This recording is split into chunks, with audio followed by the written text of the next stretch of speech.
Welcome to Old Soul, New Soul Astrology Podcast with Robert Glasscock. I'm Thomas Miller, and I'm just going to get this conversation started. This is going to be kind of fun and interesting. So we have an anomaly here, Robert, between you and me. You were born almost on a full moon, so your moon in Aries is opposite your sun in Libra. I was born almost near a new moon, so my moon is over the next county next door in Libra, and my sun is in Scorpio. Your parents got divorced. My parents never even entertained it. Let's talk about kids that are born near full moons and new moons. Interesting, because that's one of those old rules. Again, you'll see it in Safariel's manual in the A to Z delineator, and back past Evangeline Adams, William Lilly. Full moon babies, now obviously not every full moon baby's parents will divorce. Many of them will, statistically, simply because the archetype is one, and same is true with the sun-moon square, is one of inherent conflict between the yin and yang, the male and female, the mother and father. Inherent conflict. It's actually worse under a quarter moon, the squares, in other words. At least with the opposition, you have a polarity. But there still is conflict and tension between the two parents, and the baby, me, the native, as we used to say in astrology, the querent, is unconsciously aware of this. Sometimes they're consciously aware of the conflict too, which I did become aware of the older I got. But I was actually, when I was born, Thomas, my parents were separated by war. My dad was going down on a ship in the English Channel. He was a Navy medic. I didn't meet him for almost 9 months after I was born. And I'm sure, I don't remember that, but I am sure I thought at the time, who the heck is this guy encroaching on my territory? I'm having a fine time with this mom, and just me, I'm getting 100% of the attention. And here comes this guy. So over time, they did divorce. Yours, on the other hand, with the sun and moon are conjunct like that, tends to indicate two parents who share a lot of the same values, the same expectations, the same understanding of what love and marriage are, and so on, so that they have a lot more togetherness than parents born to someone with a full moon, like me, or a square moon, a quarter moon. So that's just at the bottom of that old interpretation, but it's significant. It's significant because you're born into an atmosphere, on the one hand, of competition, really. And I was well aware of it by the time I was 10, certainly by 10, 12. I could see how our parents played my sister and me off against each other. I was aware that if I pleased one parent, it displeased the other parent, and vice versa. So you're born into a situation where it really doesn't matter what you do, because it's going to displease one and please the other one. And then where do you go? Well, my solution was to get as far away from all of that as I could, which I did. Moved to Los Angeles. Any further west would have been to Hawaii. Yeah, go as far you can until you hit water, right? That's it.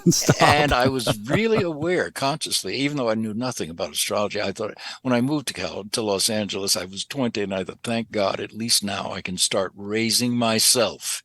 It was very conscious, and I loved it. And so whatever I am today is me. I've made this because I was raised in an atmosphere that I didn't particularly like, and I really couldn't see any role models that I wanted to be like, which is okay by me. With my kind of chart, it is.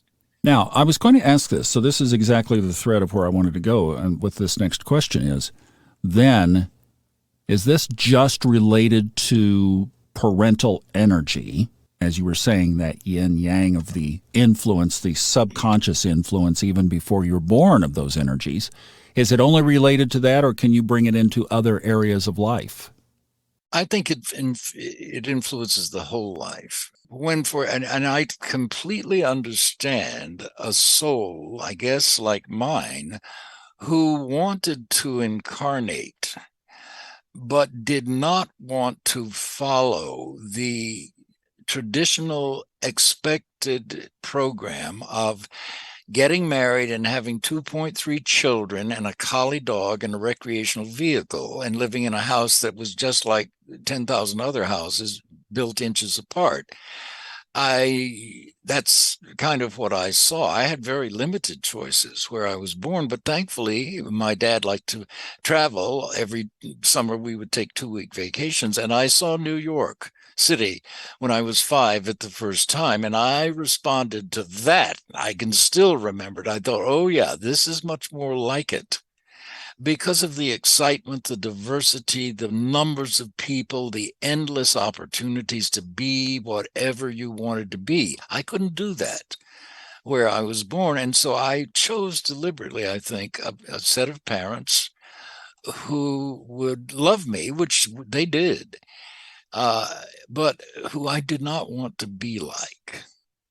And that would alone ultimately make me want to move away from them and raise myself. Meanwhile, of course, you have to have food and shelter, and you're a child, a baby, you can't do that yourself. So, and I loved them back. It's not that we didn't have a lot of love.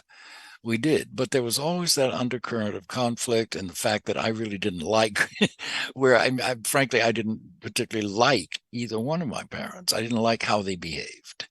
But there was nothing I could do about it. And they never changed. And I think I'm very aware too, Thomas, on another level. I am, in fact, and I've only realized this in the last, I don't know, 10 years, I'm probably living exactly the kind of life my dad would have preferred to live. But he did the right thing. He was the only son. He lost his father when he was 10. He could have gone into music and entertainment. He had his own band to put himself through college with his own big band, played great trumpet, knew a bunch of jazz musicians, and would love to have gone into that. But he chose medicine, to be responsible, to raise a family, to take care of his mother. So he did the responsible things, and he was a wonderful doctor. He truly was. But as you know, he was also an alcoholic. What does that tell you? Something there is painful that he's trying to mask. You see? So you can learn a lot about yourself and your choices and your soul's choices, and even about your parents and why these two from astrology. It's endlessly fascinating to me still. Well, and that placement of the sun and the moon in your chart when you're born. So are there any other lunar or solar, sun and the moon, aspects or elements or considerations around the time of our birth that we should be aware of? Ooh, yes, there are. If you look at the last aspect that the moon makes before you were born, you will get a picture of your gestational period inside your mother's womb. For example, I'm trying to think the last aspect that my moon makes. Let's go backwards. The moon is going back. I'm doing last aspect. So the last aspect it made would have been the opposition to Neptune. That's what it was. Or is that right after birth? That's the first one after birth. Okay, because I'm going to talk about that one too. The moon's last aspect, I'm having trouble even thinking here. 3 back to 2 to 1 to 29, 28 it would be my midheaven. 24, I guess, is opposite Mercury. Interesting. Because they were separated by war. As I told you, the whole time I was gestating, my dad was far away. So there was that. But the last aspect of the moon is supposed to suggest carryover traits from a previous life that you are going to bring into this life, whereas the moon's first aspect after birth shows what you are meant to do in this life. Think about it. So with me, for example, if the last aspect before my birth was the moon opposite Mercury, what I am supposedly bringing in from a past life is pretty much exactly what I'm doing. Mercury of communications in Virgo of really hyperlogical, hypercritical thinking. And I am hypercritical. I don't believe much of anything at face value, certainly not astrology. I wouldn't have believed astrology, except that from the first book I opened, it was right about this hairline scar on my face. And that's what caught me up short, because that's very Mercury in Virgo. Prove it to me. Prove it. Where did you get that? So I'm born with that. And what am I meant to do with it? The first aspect after my birth was the opposition to Neptune, which I've got two ways to go with Neptune. You can go up or down. You can either go up into metaphysics and spirituality and transcendence, all of the aspects of astrology that I love so much. And astrology and Uranus both rule astrology. Neptune and Uranus both rule astrology. So that is one thing I meant to do. The other path I could have chosen is alcoholism or going down, as sadly my father did. And his second wife.